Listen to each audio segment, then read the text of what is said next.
Entonces acá hay un observador, que es el observador del máximo pasado. Este observador del máximo pasado va a tener en línea un observador del máximo futuro, ¿sí? Referidos a esta distorsión que es una de las posibilidades de las tantas que tiene esta esencia que es única. Muy bien, ahora vamos a tener un eje rector para este camino de retorno. Y este va a ser el eje de la identidad original. Como nuestro punto de referencia es la esencia, vamos a tener un eje que nos va a llevar a un punto concreto acá, es un punto cero acá, y a este eje es el eje Y, ¿cierto?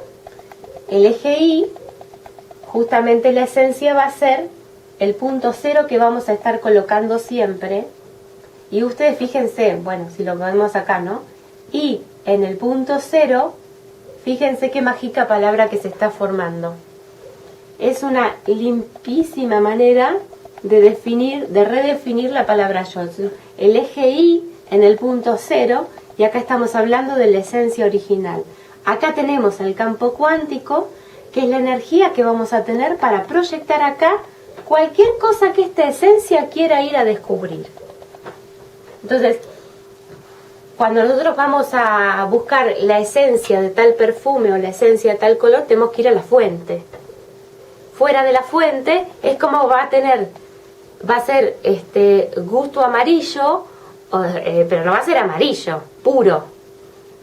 Siempre acá vamos a tener una distorsión, en ese desdoblamiento. Vamos a poner esa energía, la vamos a aplicar en una distorsión, y esto se va a proyectar en una experiencia. Entonces, en esta experiencia, como vamos a estar aplicándole a la esencia una distorsión, la energía filtrada por la distorsión se va a generar una carga gravitatoria. La carga gravitatoria, que nosotros sentimos como algo pesado y que nos atrae, tiene que ver con ese pasado. El pasado va a generar una carga vibratoria porque va a tener la distorsión original. La distorsión original es que esta esencia sale de ser quien es para ir a explorar cómo sería ser otra cosa. Entonces esto es, afuera está lo bueno, me voy a salir de mí para explorar cómo sería. Bien, es esa distorsión original. O sea, el pasado va a tener, por definición, por ser pasado nada más, los principios de la distorsión original. ¿Los observadores son imaginarios o reales? Bueno, muy bien. Tenemos observadores imaginarios y tenemos observadores reales. ¿Por qué? Porque puertas adentro de tu realidad interna, todo es imaginario. Porque los demás no lo ven, solamente lo ves vos. Entonces los demás te van a decir, es imaginario. No, pero si yo lo estoy pensando, es real. ¿No? Sí. Dice, no, pero esto te lo imaginaste vos. Pero para vos es como, ¿cómo te puedo decir? Como si fuera un mueble de tu casa. Un pensamiento dentro de tu cabeza es como para tu casa un mueble. El tema es que lo ves solamente vos. Entonces estamos compuestos de realidades imaginarias y las que podemos llegar a expresar afuera de nuestra piel se convierten en reales. Reales es entre comillas, porque ya el otro puede compartir contigo a esa cosa. ¿Se pueden sentar a tomar el té con otra persona en una mesa imaginaria dentro de tu cabeza? No, por supuesto. En todo caso, la persona la pones a un imaginario y te la imaginas tomando el té dentro de tu cabeza. Claro. Bueno, sí. Entonces esa realidad es imaginaria, pero para vos es importante. Perfecto. ¿Sí? Y tengo otra pregunta con respecto a eso. La carga gravitatoria de la que hablas, ¿siempre conlleva a una distorsión? La provoca. No. La distorsión provoca la carga gravitatoria. O sea, cuando estamos hablando a nivel universo, ¿verdad? Entonces es importantísimo que tengamos eso como punto de partida. Y aparte, muy importante también es que cuando nosotros hablamos de estructura, de todo lo concreto, tiene su contraparte en un aspecto imaginario, Claro. ¿sí?, de ese universo mismo. Estaríamos hablando de una conciencia del universo mismo. El universo mismo sería un aspecto expresado, o sea, la realidad sería una expresión tangible de la conciencia del universo mismo. Le vamos a llamar a este plano de experiencia física, de este ladrillo biológico, el primer observador. Vamos a sacar esto ahora que molesta un poquito. Va a ser el primer observador. Vamos a tener un primer observador del pasado y un primer observador en este mejor futuro, porque lo estamos teniendo como referencia a la esencia. Si yo tengo como referencia y estoy yo parado acá, proyectado en el pasado, mi futuro puede ser cualquiera, por supuesto, claro, puede ser cualquiera. Pero si yo estoy referenciado en mi esencia original, puedo irme a explorar el bosque, pero cuando yo quiero volver, tengo que tomar una ruta que es unívoca. Tengo que tener una dirección concreta, ¿sí? Entonces, cuando yo me voy a proyectar a crear los futuros, voy a tener muchísimas posibilidades. Pero cuando quiero retornar a esta esencia, voy a tener una posibilidad. Entre infinitas, una. ¿Quién tiene los datos del camino de retorno? Los tiene este observador. Para llegar a este observador, ¿cómo llego?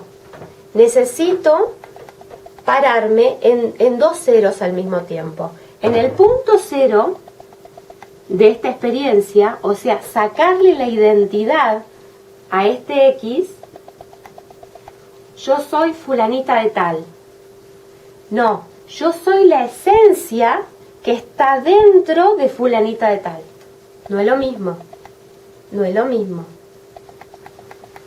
Porque van a estar operando distintos observadores. Entonces, mientras que nosotros estemos referenciándonos en el eje de la experiencia, vamos a estar totalmente condicionados a las distorsiones que abren esta apertura temporal. Bueno, ¿por qué al primer observador lo llamas ladrillo biológico? Explícame un poquito. Muy eso. bien, bárbaro, porque se tiene que quedar fijo. ¿Por qué se tiene que quedar fijo? Para que yo pueda plantear después un tiempo separado. O sea, en la imaginación yo me puedo plantear tiempos distintos al presente. Pero siempre tengo que tener un presente que me está sosteniendo mientras yo estoy pensando en un tiempo pasado o yo estoy pensando en un tiempo futuro. Entonces, el ladrillo biológico lo que hace es contenerme siempre, siempre, siempre, siempre, siempre, siempre los tres tiempos unidos. Entonces, cuando en el presente que yo esté habitando en mi conciencia de tiempo diferido, mi cuerpo va a estar viendo si hay algún detalle que no está en concordancia con su esencia. Y me lo va a acusar en la biología. Ese es el ladrillo biológico que me va a tener a los tres tiempos unidos, y yo que tengo mi conciencia de tiempo distintos, pero me tiene que financiar siempre un tiempo presente. Entonces ahí, cuando tomamos conciencia de esta separación, ¿para qué nos sirve tener conciencia de esta separación? Para que aprendamos a conocer los conflictos que tienen que ver con la estructura espaciotemporal. Esos mismos conflictos fueron los que generaron esta apertura del espacio-temporal, el espacio-tiempo. ¿Quién tiene los conflictos y quién tiene las soluciones a esos conflictos? Los conflictos los tenemos nosotros en el momento en el cual la realidad nos desafía y no tenemos la respuesta. Y ahí tenemos un conflicto. Sí. ¿Sí? Pero la realidad hace que vos tengas que desarrollarte más allá